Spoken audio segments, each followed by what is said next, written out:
jurusan produksi pertanian ini sebenarnya adalah jurusan tertua. Itu. Karena pada saat tahun 1988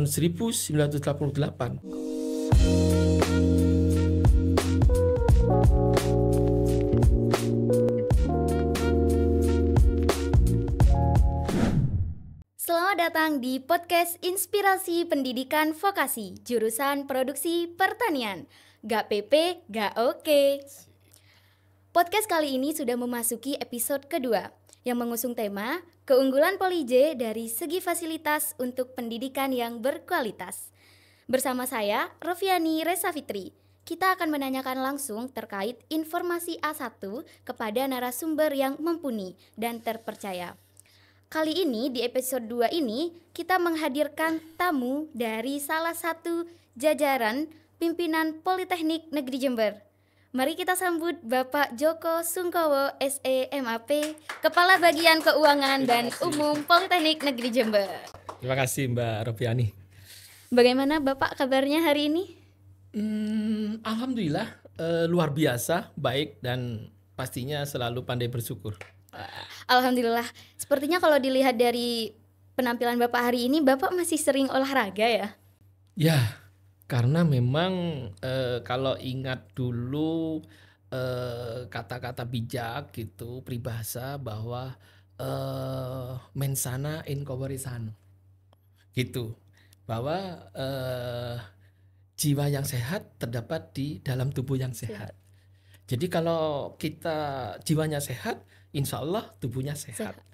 Gitu. Dan memang ya kita harus memelihara tubuh kita, berpola hidup sehat gitu, dan wajib berusaha. Walaupun memang dalam kehidupan itu ada 3 hal yang hanya diketahui oleh Allah, yaitu rezeki, jodoh dan mati. Yang penting kita ikhtiar. Gitu. Betul. Oke, berarti Pak Joko memang suka olahraga dari muda ya Pak. Kalau boleh tahu kira-kira olahraga apa yang paling Bapak sukai? Ya, saya memang kebetulan lahir di kota Jember yang kemudian di kecamatan Patrang yang kemudian berdekatan dengan Stadion Nagari Jember, Noto Hadinegoro gitu. Pasti di situ sering ada kegiatan pertandingan sepak bola, dan pastinya kita melihat karena dekat gitu, dan kita akhirnya ya suka gitu untuk olahraga itu. Jadi ya saya juga suka atletik, kemudian bola voli, kemudian juga bulu tangkis, sepak bola.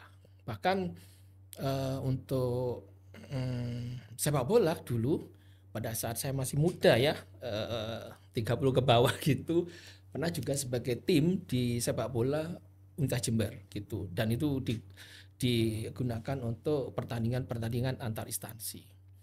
Untuk bulu tangkis ya sempat masuk klub juga di SD SMP gitu, tetapi SMA tidak melanjutkan gitu, SMK tidak melanjutkan, dan alhamdulillah terus berlatih gitu bersama teman-teman. Dan pernah juga pada saat Dies Natalis Universitas Jember, waktu itu Poli J masih bagian dari Universitas Jember, dan di situ ada Dies Natalis Universitas Jember, dan di situ ada pertandingan bergu bulu tangkis mix usia 30 ke bawah dan 40 ke atas. Pak Joko termasuk usia yang 30 ke bawah, dan itu juara 1 Politeknik Jember sefakultas di Universitas Jember. Luar biasa ya. Jadi berarti Bapak memang menyukai olahraga dari sejak muda sampai usia sekarang. Karena di olahraga itu kan ada slogan yang harus menjunjung tinggi sportivitas gitu. Dan itu yang menjadi diri Pak Joko secara pribadi itu sangat menyukai gitu. Di samping itu di situ ada kedisiplinan, karena tidak ada prestasi apapun baik dalam olahraga, dalam pendidikan, tidak memegang prinsip disiplin gitu. Disiplin akan melahirkan prestasi. Oh, baik, seperti itu Pak. Jadi terima kasih karena Bapak sudah berkenan hadir di Siap, podcast kami kali sama-sama. ini. Sebelum kita memulai untuk podcastnya kali ini, mungkin Bapak bisa memberikan sedikit review tentang dari studio baru kami ini, Pak. Ya, Pak Joko merasa ini kan baru pertama ya Pak Iya. Joko masuk di ruang podcast ini, dan ini sudah sangat luar biasa. Dari ruangan, kemudian peralatan gitu, dan ini pengelolanya Mas Feril ya, dan Bapak Ibu semuanya ini sangat luar biasa gitu, sudah representatif gitu, dan buktinya sudah launching kalau tidak salah 2 minggu yang lalu ya, di tanggal 3 Januari 2025, dan episode pertama oleh Bapak Direktur Politeknik 1, beliau orang yang Pak Joko hormati dan Pak Joko banggakan, Bapak Saiful Anwar, STPMP. Oh, baik.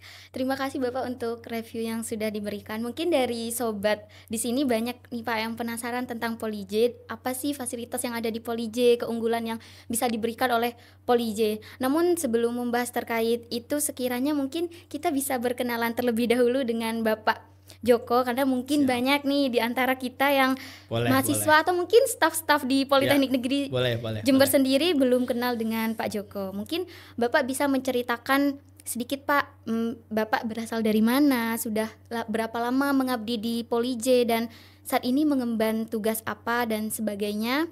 Mungkin silakan Pak, supaya kami bisa mengenal Bapak lebih dekat seperti itu. Ya, alhamdulillah saya diberi nama oleh orang tua, gitu, oleh Bapak dan Ibu gitu, bernama Joko Sungkowo. Joko itu artinya kan muda ya, kemudian Sungkowo itu susah gitu. Tapi alhamdulillah kita nikmati aja gitu. Dan saya sekarang sudah berusia kurang lebih 57 tahun gitu ya, 2025 ini. Kemudian saya sudah mengabdi kurang lebih 36 tahun, karena saya termasuk angkatan pertama di Politeknik Negeri Jember ini ya, bersama beberapa teman di administrasi dan juga dosen di tahun 88. Itu Pak Joko sudah masuk, berarti sudah 36 tahun. Dan Pak Joko juga sudah punya cucu 3. Istri Pak Joko mahasiswa angkatan pertama.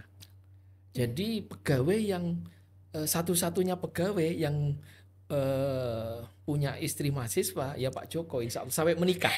Dan sekarang usia pernikahan Pak Joko sudah 33 tahun. Ya, pernikahan perak sudah lewat karena sudah 33, dan insya Allah mudah-mudahan Allah memberikan sehat dan panjang umur, kemudian diberikan kesempatan untuk pernikahan emas untuk 50 tahun. Dan anak 2, cucu 3, dan semuanya lulus kedokteran umum dari Universitas Brawijaya Malang dan Universitas Airlangga Surabaya. Dan alhamdulillah Allah juga memberikan rezeki semuanya mantu Pak Joko, karena anaknya Pak Joko semuanya perempuan, semuanya juga kedokteran gitu ya. Kemudian Pak Joko diberikan amanah oleh Bapak Direktur sejak tahun 2011 sebagai Kepala Bagian Keuangan dan Umum. Walaupun sebelumnya Pak Joko sempat menjadi bendahara, sekretaris bagian proyek gitu pada saat Politeknik Negeri Jember ini bagian daripada Universitas Negeri Jember gitu. Kemudian sebagai Kasubag TU, kemudian juga sebagai Kasubag Kepegawaian. Dan sekarang mulai dari 2011 sampai sekarang di Kepala Bagian Keuangan dan Umum. Dan Pak Joko juga mempunyai jabatan fungsional yang sementara ini untuk berhenti sementara karena mendapatkan amanah sebagai eselon 3. Jadi harus fokus ke sana. Dan kemudian Pak Joko juga mempunyai jabatan fungsional di analis keuangan dan APBN Alimadya. Dan Pak Joko sekarang sudah golongan 4. Begitu, Mbak.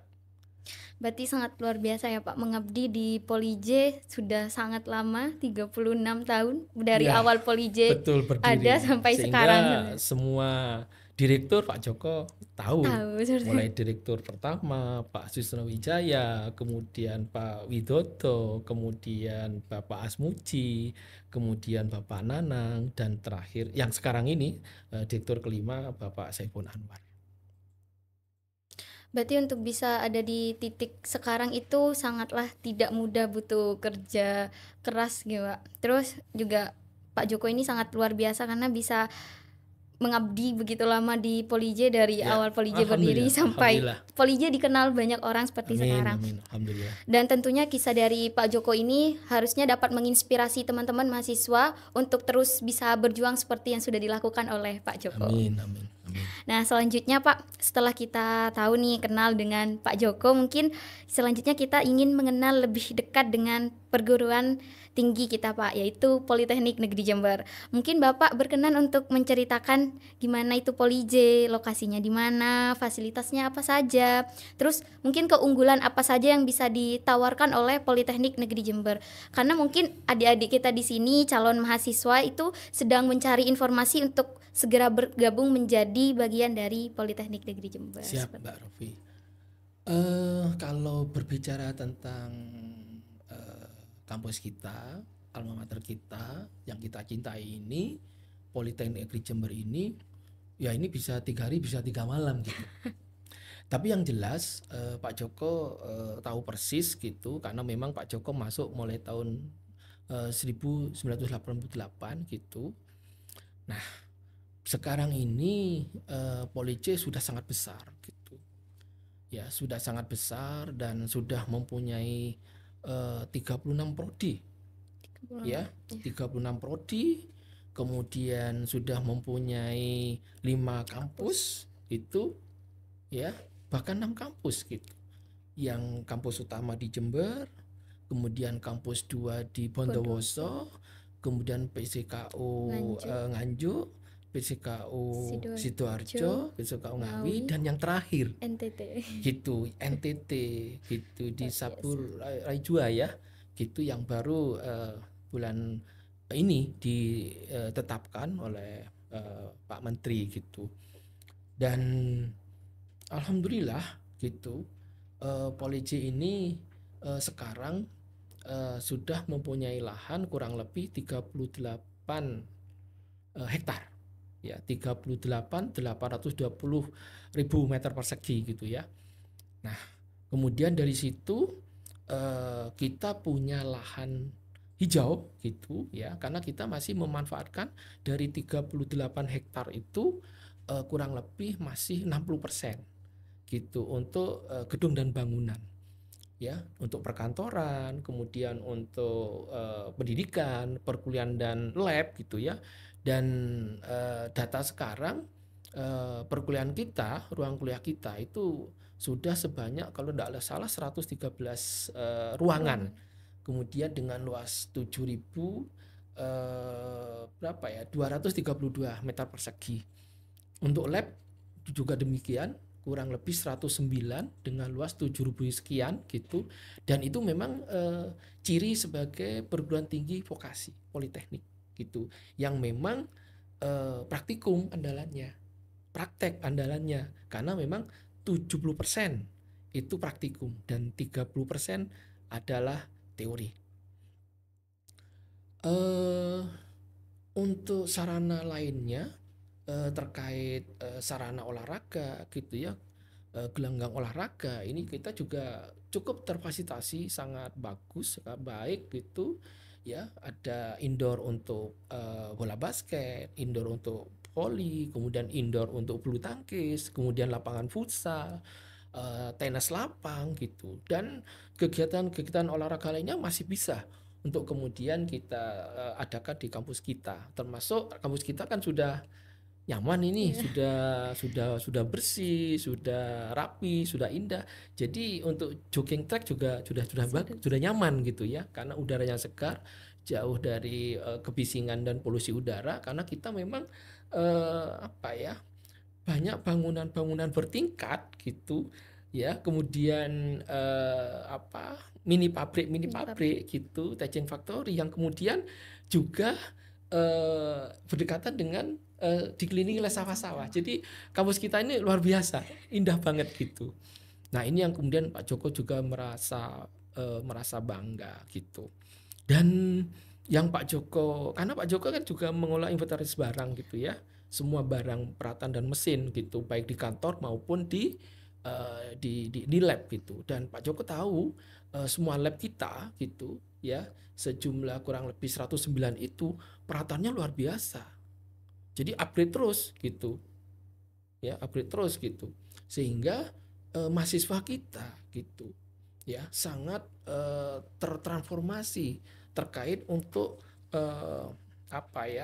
mendapatkan transformasi keterampilan yang unggul gitu. Pasti Pak Joko yakin mahasiswa kita itu bisa berdaya saing, bisa berkompetisi ya dengan lainnya yang kemudian kita pasti unggul, yang kemudian bisa mendapatkan sesuatu yang diharapkan untuk masa depannya adik-adik gitu. Jadi peralatannya lengkap, mulai dari sederhana kategori 1, peralatan menengah kategori 2, dan peralatan yang terlalu tinggi gitu ya, yang kategori 3 itu ada semua, sehingga mahasiswa kita, dosen kita itu sudah sangat berkompetensi untuk kemudian melakukan penelitian di dalam lab yang dapat menghasilkan produk-produk karya penelitian yang bermanfaat bagi masyarakat, dan mudah-mudahan ini juga sampai ke level nasional yang kemudian bisa bermanfaat bagi bangsa dan negara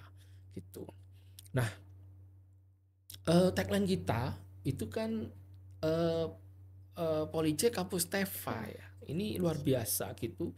Dan Pak Joko di bidang ketatausahaan juga gitu selalu mendapatkan banyak surat permintaan dari perguruan tinggi gitu, dari adik-adik, dari sekolah-sekolah SMK, dari SMA, kemudian dari LSM dan sebagainya ya, dari UKM-UKM juga yang kemudian ingin mendapatkan pelatihan gitu, karena banyak teva-teva unggulan di kita gitu ya. Ada UHT, kemudian ada S-tube, ada rotografur atau grafika, kemudian ada pengalengan pangan ya, fish scanning gitu, kemudian ada bakery gitu, kemudian ada smart greenhouse. Itu yang kami bangga gitu, karena di situ dapat memproduksi gitu, menghasilkan gitu buah-buahan yang berkualitas dan sudah masuk ke pasaran mall gitu. Itu deh. Kemudian juga Police selalu support ya kepada kegiatan adik-adik dalam berorganisasi. Adik-adik memang fokus utamanya pada prestasi akademik gitu. Tetapi Pak Joko tahu persis gitu, karena Pak Joko di bidang keuangan juga support kegiatan adik-adik di Ormawa ya, mulai dari BEM, MPM, kemudian UKM, HMJ gitu, semuanya gitu. Dan dananya luar biasa.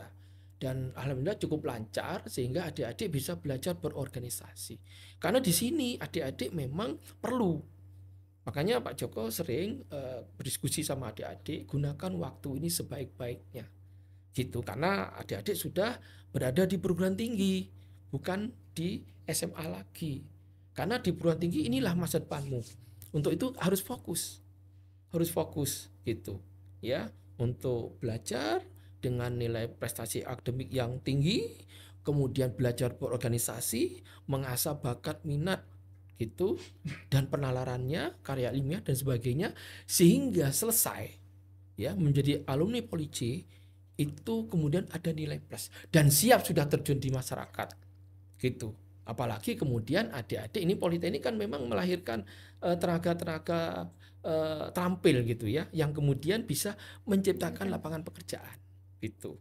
Ada yang menjadi pegawai negeri, pegawai perusahaan, dan banyak juga yang kemudian menjadi praktisi yang kemudian bisa berwirausaha.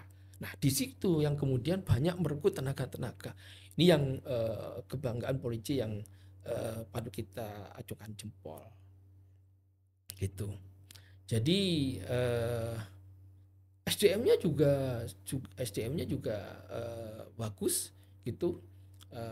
Kemudian banyak juga yang sudah beberapa guru besar, para doktor, dan semua dosen kita support untuk kemudian mempunyai uji kompetensi gitu. Jadi gambaran Pak Polije dari Pak Joko kurang lebihnya seperti itu. Jadi ayo masuk ke Polije itu pasti sebagai alumni yang tangguh, yang unggul gitu, dan bisa berkontribusi kepada masyarakat. Jadi di Polije juga mahasiswanya selain didukung secara akademik tapi juga didukung secara non akademik. Sehingga itu yang menjadi keunggulan dari Politeknik Negeri Jember. Gitu. Kalau tadi bicara tentang keunggulan Polije, Bapak mungkin Bapak bisa menceritakan sedikit tentang jurusan produksi pertanian yang mungkin Bapak ketahui, dan keunggulan dari jurusan produksi pertanian ini apa, sehingga mungkin adik-adik di luar sana yang masih ragu untuk masuk di jurusan produksi pertanian bisa diyakinkan dengan. Nah, kalau yang Pak Joko tahu, jurusan produksi pertanian ini sebenarnya adalah jurusan tertua. Itu. Karena pada saat tahun 1988 itu, pada saat ditetapkannya SK dari Dirjen Dikti gitu, di nomor 219/D-T 1988 itu ada 4 jurusan sebenarnya gitu, dan kemudian ada 2 jurusan yang kemudian di merger, yaitu di jurusan tanaman pangan dan tanaman perkebunan, yang kemudian di merger menjadi jurusan produksi pertanian ini gitu. Jadi jurusan tertua gitu. Makanya kalau kemudian kita wisuda itu selalu mengurutkan jurusan PP itu nomor 1, kemudian disusul dengan jurusan TP, kemudian jurusan ternak, dan selanjutnya sampai ke jurusan terakhir yang bisnis yang ke-9 itu. Nah, sekarang sudah berkembang sangat pesat gitu. Kurang lebih sudah punya 6 prodi ya, di hortikultura, kemudian perkebunan ya, kemudian di kopi, TPP, kemudian juga tanaman pangan gitu ya. Ini sudah luar biasa dengan 86 dosen ya gitu, dan kemudian rasio daripada dosen dengan mahasiswa itu sudah sangat bagus sebagai pendidikan tinggi vokasi. Kalau tidak salah 1:18. Jadi itu sudah sangat bagus. Dan di jurusan PP ini lab-labnya bagus-bagus gitu ya, ada lab perlintan, kemudian ada tanaman pangan gitu. Jadi di lab lapang juga ada kumpung jamur juga gitu. Kemudian ini yang kemudian menjadi suatu harapan yang kemudian dapat menjadi penyangga istilahnya kekuatan daripada sandang pangan kita sih sebenarnya gitu. Makanya mudah-mudahan gitu Bapak Ibu dosen gitu yang kemudian selalu rajin melakukan penelitian di lab itu dapat menghasilkan penelitian-penelitian gitu yang menghasilkan tanaman-tanaman unggul gitu. Karena seperti kita ketahui di negara besar di ASEAN gitu, salah satunya unggulannya adalah pertanian gitu. Nah ini kalau kemudian jurusan pertanian kemudian menghasilkan produk-produk unggulan gitu ya, benih-benih unggul gitu, dan itu sangat luar biasa. Dan ini juga sangat prospek bagi adik-adik mahasiswa. Pada tahun 1998 ya, yang kemudian terjadinya krisis moneter gitu, semua banyak yang gulung tikar itu terkait sama perusahaan-perusahaan besar itu. Tapi dalam bidang pertanian rendah, bahkan banyak menghasilkan. Nah ini yang kemudian para generasi muda ini perlu tahu. Apalagi negara kita kan negara agraris gitu ya, gemah limpah laut Jinawe gitu ya, kaya banget gitu.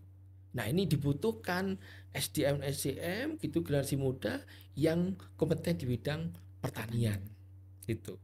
Dan insya Allah juga menjamin masa depan. Jadi buat sobat di sini yang masih ragu tentang Polyjet, apalagi tentang jurusan produksi pertanian, Bapak Joko di sini sudah menjelaskan terkait keunggulan dari Polyjet itu sendiri dan juga dari jurusan produksi pertanian. Dan semoga sobat-sobat yang lain yang masih ragu, keraguannya sudah hilang setelah menonton podcast ini. Baik Bapak, sebelum kita lanjut lebih terkait mungkin bidang keuangan, kita masih ada jeda dan kita akan lanjut setelah ini.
Gak PP, gak oke. Kita kembali lagi di sesi 2 bersama Bapak Joko.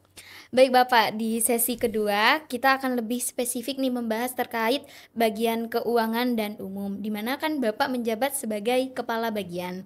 Pak Joko sudah berapa lama Bapak di bagian keuangan dan umum? Ya, Pak Joko di bagian keuangan umum ini mulai tahun 2011 ya, diangkat di bagian kepala bagian keuangan umum. Walaupun ya memang tadi Pak Joko dikatakan di awal ya pernah sebagai Kasubag TU, Kasubag Kepegawaian gitu. Jadi sudah cukup lama, mulai tahun 2012 sampai sekarang. Alhamdulillah semuanya berjalan dengan lancar. Tentunya luar biasa ya Bapak, sudah lama mengabdi menjabat di bagian keuangan dan umum. Mungkin Bapak bisa sedikit jelaskan terkait mengenai bagian keuangan dan umum. Mungkin di antara kita atau mungkin staf yang lain masih pada bingung atau mungkin belum tahu terkait bagian keuangan dan umum. Gitu. Ya, ini sesuai dengan RITUK yang sudah ditetapkan gitu, sesuai dengan surat keputusan Menteri gitu nomor 212 garis miring O garis miring 2023 gitu, bahwa bagian keuangan umum itu melakukan layanan penata kelolaan daripada keuangan, kemudian kepegawaian dan tata laksana, kemudian juga umum dan BUMN. Termasuk di dalamnya adalah kegiatan tata usaha, persuratan, layanan ATK RTK, kemudian penerimaan tamu, kesetariatan daripada pimpinan, protokoler, kemudian juga layanan kebersihan dan keindahan kampus, kemudian juga layanan daripada poliklinik gitu. Semuanya menjadi tanggung jawab kami gitu, di luar kegiatan layanan kemahasiswaan dan layanan akademik. Itu menjadi tanggung jawab kami baik di kampus utama maupun di kampus 2 di Bondowoso dan PCKU di Nganjuk, Sidoarjo, Ngawi, dan insya Allah sampai kemudian Sabura Jua gitu di NTT insya Allah gitu.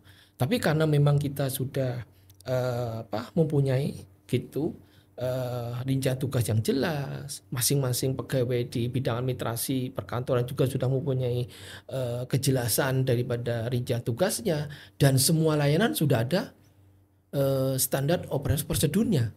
Jika insya Allah semuanya bisa berjalan dengan baik, tetapi dengan tetap adanya koordinasi dan komunikasi. Penjelasannya sudah sangat mendetail ya Pak terkait bagian keuangan dan umum. Mungkin selanjutnya di bagian keuangan dan umum ada unit apa saja? Sekiranya kita bisa lebih kenal dan lebih dekat dengan bagian keuangan dan umum. Ya, yang pertama keuangan. Gitu, segala kegiatan layanan keuangan gitu, baik penerimaan gitu, karena kita juga ada penerimaan, bendara penerimaan gitu dari UKT dan non UKT, dan kemudian juga bendara pengeluaran, semua belanja termasuk gaji, termasuk kebutuhan kegiatan praktikum dan semuanya, penelitian dan sebagainya itu di bidang keuangan gitu. Jadi adik-adik kalaupun biasanya ini setiap semester itu kan ada pengumuman ya dari akademik yang kemudian ada peninjauan UKT. Itu juga nanti berkaitan dengan kami di bendara penerimaan gitu. Kemudian di layanan kebagian tata laksana, di situ ya terkait layanan karir dan kesejahteraan daripada pegawai, baik dosen, kemudian non dosen, ya tenaga teknisi, laboran, administrasi gitu. Kemudian mulai dari penerimaan, pemberdayaan gitu sampai kepada ini pemutusan hubungan kerja karena sudah memasuki batas usia pensiun. Itu semuanya di bidang kebagian tata laksana. Gitu, peraturan-peraturan dan sebagainya yang kemudian harus menjadi tata kelola yang baik di kepegawaian. Kemudian bidang umum dan bidang umum dan BMN. Nah, ini terkait sarana dan prasarana. Gitu. Semuanya terkait sarana prasarana di Police. Kalau terkait sama adik-adik ya, ini ya terkait sama kegiatan peminjaman gedung, ruangan gitu ya. Di luar kegiatan pendidikan ya, kelas dan lab itu adik-adik kan juga banyak kegiatan itu dan sering mengajukan. Gitu. Nah, kemudian juga terkait layanan untuk adik-adik untuk kemudian support kendaraan, bis gitu. Ya, atau kendaraan lainnya yang dibutuhkan untuk kegiatan-kegiatan kemahasiswaan. Dan banyak kegiatan lainnya yang kita ini gitu ya, terkait layanan persediaan barang gitu. Kemudian juga di kesekretariatan, pimpinan gitu ya, termasuk unit satpam gitu. Kemudian juga ada layanan untuk terkait kesehatan, poliklinik itu juga masuk di bagian keuangan dan umum. Jadi insya Allah kita di umum walaupun tidak terkait sama kemahasiswaan dan kemudian akademik, adik-adik pasti ketemu dengan kita ya di subbagian keuangan, kemudian di subbagian umum gitu. Kalau di kebagian jarang ya gitu. Jarang gitu. Mungkin itu ruang lingkup daripada unit di bagian keuangan dan umum. Baik, terima kasih Bapak penjelasan terkait bagian keuangan dan umum, dan mungkin di sini sudah mulai ada pandangan dan sudah tahu apa saja bagian dari bagian keuangan dan umum serta juga unit apa saja yang ada di bagian keuangan dan umum. Kita masih ada pembahasan lanjutan, namun kita akan bahas di sesi berikutnya.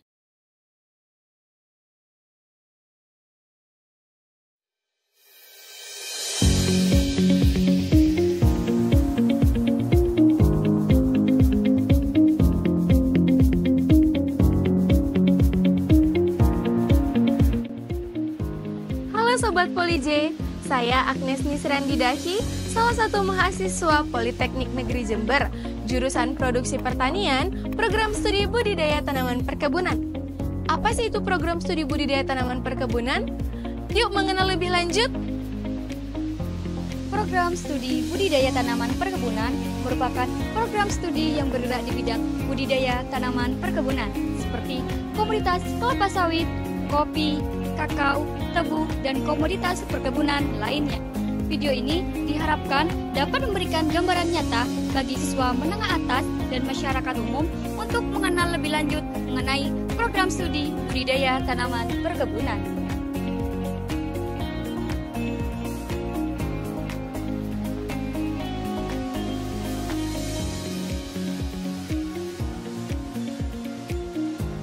program studi budidaya tanaman perkebunan memiliki fasilitas mendukung pembelajaran seperti laboratorium ADP, lab tanaman, lab perlindungan tanaman,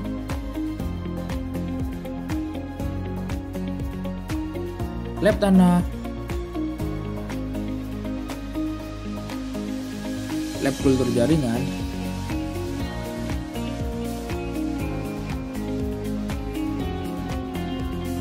stasiun klimatologi, lab pengolahan hasil pertanian, lab teknologi benih, serta lahan praktik Poli J yang meliputi kebun kelapa sawit dan lain-lain.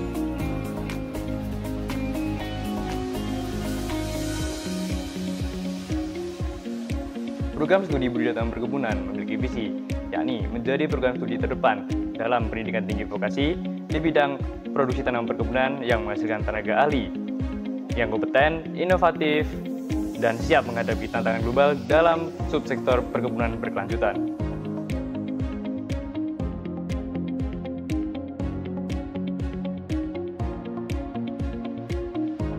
Mahasiswa program studi budidaya tanaman perkebunan tidak hanya dibekali dengan ilmu teori saja, namun mahasiswa juga dibekali dengan kegiatan praktikum yang bertujuan untuk melatih kemampuan mahasiswa mengelola lapang dalam skala kecil. Program studi budidaya tanaman perkebunan juga seringkali bekerja sama dengan mitra, sehingga mahasiswa dapat terjun langsung ke lapangan untuk memecahkan permasalahan yang ada, sehingga mahasiswa yang sudah lulus siap langsung terjun ke dunia pekerjaan. Setelah lulus, mahasiswa program studi budidaya tanaman perkebunan memiliki prospek pekerjaan yang luas. Banyak perusahaan perkebunan yang membutuhkan tenaga kerja dengan latar perkebunan. Dengan ilmu yang dipelajari oleh mahasiswa program studi budidaya tanaman perkebunan memiliki peluang pekerjaan seperti asisten manajer, tenaga penyuluh, jasa konsultan, serta supervisor. Terdapat banyak mahasiswa program studi budidaya tanaman perkebunan yang diterima bekerja di perusahaan nasional maupun internasional seperti PT Sinarmas Agrobusines Serput, PT Musirawas Citrapindo, PT Astra Kelestari, dan perusahaan besar lainnya. Halo teman-teman, di sini saya bersama dengan salah satu mahasiswa program studi budidaya tanaman perkebunan dengan Mas siapa? Abimanyu. Kalau boleh tahu, apakah ada harapan Mas Abim mengenai program studi budidaya tanaman perkebunan?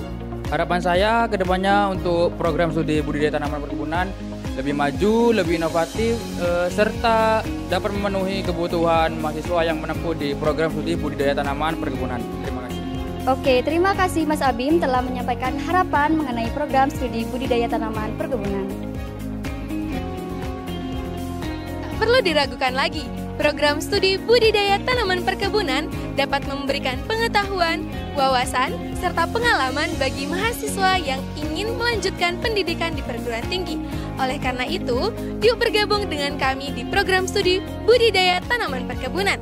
We are young, we are strong, BTP Jaya!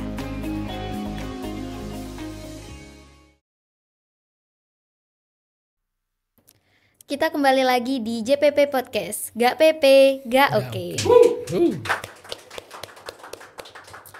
Dari penjelasan tadi dari awal tentang Poli J itu apa, bahkan sampai bagian keuangan dan umum, kita mungkin bertanya terkait untuk berada di titik sekarang ya Pak, baik secara pribadi maupun sebagai kepala bagian keuangan dan umum, pastinya Bapak pernah mengalami yang namanya tantangan. Mungkin tantangan apa yang Bapak rasakan sejauh ini dan bagaimana Pak Joko mengatasi tantangan yang dihadapi, seperti itu Pak? Ya, pastinya selalu ada ya tantangan gitu, permasalahan, dan sekaligus permasalahan itu menjadikan tantangan. Yang Pak Joko rasakan gitu terkait tantangan di bidang keuangan dan umum ini terkait sama kepuasan daripada pengguna layanan di bidang keuangan umum gitu, karena memang banyak faktor gitu sehingga hal itu menjadikan suatu perhatian khusus bagi Pak Joko terutama di kepala bagian gitu, agar semuanya layanan dapat ditingkatkan gitu dengan sebaik-baiknya, tapi tetap tidak kemudian menabrak kepada peraturan perundang-undangan yang ada. Jadi kita selalu inventarisasi gitu. Kemudian kita diskusikan, kita diskusi komunikasi yang kemudian mencari solusi ya, agar adanya ketidakmaksimalan layanan itu tanpa harus disampaikan oleh user kita, oleh pengguna layanan kita sudah tahu di mana kekurangan maksimalan itu. Ya, jadi kita harus memberikan layanan prima. Jadi kalau masih bisa dipermudah, kenapa harus dipersulit? Tidak sebaliknya. Kalau masih dipersulit, kenapa harus dipermudah? Gitu. Jadi kita selalu sama teman-teman di semua bidang keuangan, kepegawaian, umum gitu, ayo memberikan layanan terbaik. Ayo kita produktif dalam bekerja. Ayo kita selalu evaluasi. Dan kemudian kita diskusikan solusi apa sehingga semua layanan bisa maksimal gitu. Jadi kita selalu ingin membuat user kita senang gitu ya apalagi di kepegawaian dengan kelancaran kenaikan pangkat ya, jabatan, pasti itu akan berdampak kepada kesejahteraan daripada pegawai gitu. Kami senang gitu walaupun tidak langsung berkaitan dengan kita, tetapi karena kita itu menjadi tusinya di bidang kepegawaian dan itu semuanya bisa lancar, bisa maksimal, apalagi kemudian khususnya dosen ya yang kemudian harus dipacu kepada studi lanjut S3, kemudian sampai ke guru besar. Nah, ini kan sudah berdampak juga kepada institusi Polij. Dan kami sebagai pelayan memberikan pelayanan sangat senang, sangat bangga. Gitu. Jadi kita itu lakukan itu sehingga tantangan-tantangan tersebut gitu ya menjadikan pemacu kita untuk bekerja dengan baik dan kemudian semuanya bisa diselesaikan dengan cepat dan tepat dan tidak menimbulkan masalah di dalam akuntabilitas untuk kemudian kebutuhan pemeriksaan.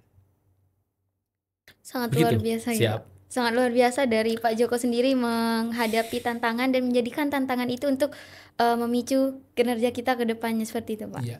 Mungkin sekarang dari Pak Joko harapannya untuk instansi, staf dan juga mahasiswa itu apa, Pak? Kira-kira? Ya. Sebelum menjawab itu ya, Pak Joko ingin mengucapkan terima kasih ya kepada pengelola podcast informasi pendidikan JPP gitu Mas Ferry ya, Mas Ferry dan teman-teman. Kemudian juga Pak Joko mengucapkan terima kasih kepada Ibu Kajur, Bu Dwi Rahmawati ya, kemudian juga Mas Sekjur, Mas Hanif gitu, dan semua para koordinator program studi, dosen, administrasi, teknisi, dan adik-adik di HMJ JPP. Harapan Pak Joko pada institusi Polij khususnya gitu, ya mudah-mudahan ya Polij ini mendapatkan kemudahan dan kelancaran. Amin. Di dalam mencapai visi misinya gitu, sehingga dapat berkontribusi besar di dalam ikut serta mencerdaskan kehidupan bangsa gitu, dan kemudian memberikan banyak karya-karya besar inovatif terkait di bidang pertanian, sehingga ketahanan pangan kita gitu ya ini juga mendapatkan kontribusi dari Polij gitu. Dan memang Polij divisinya ingin mencapai politeknik yang unggul di Asia di tahun 2035 ya. Harapannya itu gitu untuk institusi, dan mudah-mudahan bapak-bapak para pimpinan gitu ya, Bapak Ibu para pimpinan itu diberikan selalu nikmat sehat, kemudian kelancaran semuanya gitu, sehingga bisa membawa Polij yang unggul, yang kemudian juga ini sangat banyak memberikan kontribusi terhadap kemajuan bangsa dan negara. Selanjutnya harapan kepada Mungkin kepada staf, mahasiswa. pegawai ya, harapannya pada kesempatan ini gitu. Ya Pak Joko harapannya karena memang kita institusi pemerintahan gitu, ASN, ya harapannya para pegawai kita ya memegang teguh daripada nilai-nilai ASN, yaitu berakhlak gitu ya. Berakhlak itu tulisannya B-nya besar, ER-nya kecil dan akhlaknya besar semua. Gitu. Yang merupakan anonim dari berorientasi kepada pelayanan gitu, yang kemudian kompeten, kemudian harmonis, kemudian adaptif, dan kemudian kolaboratif. Dan terus pegang prinsip-prinsip etika PNS. Untuk mahasiswa gitu, atau adik-adik mahasiswa gitu, kalau boleh kami atau saya berpesan gitu, ya gunakan waktu sebaik-baiknya. Gunakan waktu sebaik-baiknya karena waktu itu adalah sesuatu yang tidak bisa diulang, walaupun sedetik yang lalu gitu. Ya, gunakan waktu sebaik-baiknya, kemudian banyak berkegiatan ya di kampus gitu ya, untuk kegiatan pendidikan, kemudian untuk kegiatan organisasi gitu, dan kemudian bisa menjaga juga dari hal-hal yang kemudian hal-hal yang negatif gitu, karena itu harus kuat juga. Makanya juga pembangunan untuk religius di kampus kita itu juga diperlukan gitu, sehingga adik-adik bisa menjalani proses pendidikan ini tepat waktu, kemudian terampil gitu, unggul, sehingga kemudian terjun di masyarakat sudah siap begitu. Baik Bapak, jika tadi sudah memberikan bagaimana tantangan dan juga harapannya, ini terakhir Pak, mungkin ada pesan dari Pak Joko sendiri yang ingin disampaikan kepada kami semua di sini. Ya, ini hal yang positif gitu. Mudah-mudahan juga seluruh di jurusan di Politeknik Negeri Jember ini mempunyai corong informasi ini, podcast ini gitu. Karena memang untuk membangun polisi yang besar itu tidak hanya pada unit layanan tertentu, misalkan di humas dan kerjasama misalkan, tapi semua jajaran ya, unit, jurusan gitu, kemudian juga para pegawainya, dosennya gitu, tenaga administrasinya, teknisinya, bahkan mahasiswanya gitu, harus bisa kemudian memberikan informasi bahwa Police yang sudah sebesar ini dan yang sudah banyak mencetak alumni unggul gitu, yang berhasil juga di masyarakat, ini juga bisa menjadi suatu sarana informasi yang bisa disampaikan oleh semuanya. Jadi tidak menjadi tanggung jawab daripada unit tertentu saja, misalkan di humas begitu. Ayo kita sampaikan tentang Police ini kepada masyarakat itu. Ya. Pesan yang sangat luar biasa. Kami mengucapkan terima kasih Bapak kepada Bapak Joko Sungkowo, SEMAP, sebagai Kepala Bagian Keuangan dan Umum Politeknik Negeri Jember, karena sudah berkenan hadir pada podcast JPP hari ini. Kami harap informasi yang sudah Bapak Joko berikan, entah itu harapan ataupun pesan, semoga bisa menjadi inspirasi ataupun motivasi bagi kita semua. Dan sekali lagi kami mengucapkan terima kasih Bapak sudah berkenan hadir di podcast JPP episode 2 hari ini. Ya.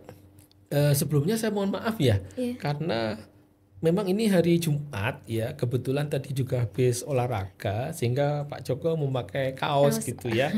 Dan ini mudah-mudahan tanpa mengurangi rasa hormat ya daripada pengelola podcast di JPP gitu, karena memang sekarang hari Jumat, hari Krida, sehingga kesempatan untuk berolahraga bersama dan kumpul bersama gitu, dan itu sangat bermanfaat bagi pegawai-pegawai kita. Terima kasih. Baik, terima kasih juga Bapak atas waktunya dan juga inspirasi yang sudah diberikan kepada kita semua di sini. Demikian podcast episode 2 kali ini. Terima kasih kepada Sobat JPP yang sudah menonton. Agar channel ini dapat berkembang dan memberikan manfaat yang lebih luas, tentunya dengan konten dan narasumber yang berkualitas. Jangan lupa like, subscribe, dan tekan tombol loncengnya. Terima kasih dan sampai berjumpa di episode berikutnya. JPP Podcast, gak PP, gak oke. Poli J, sip.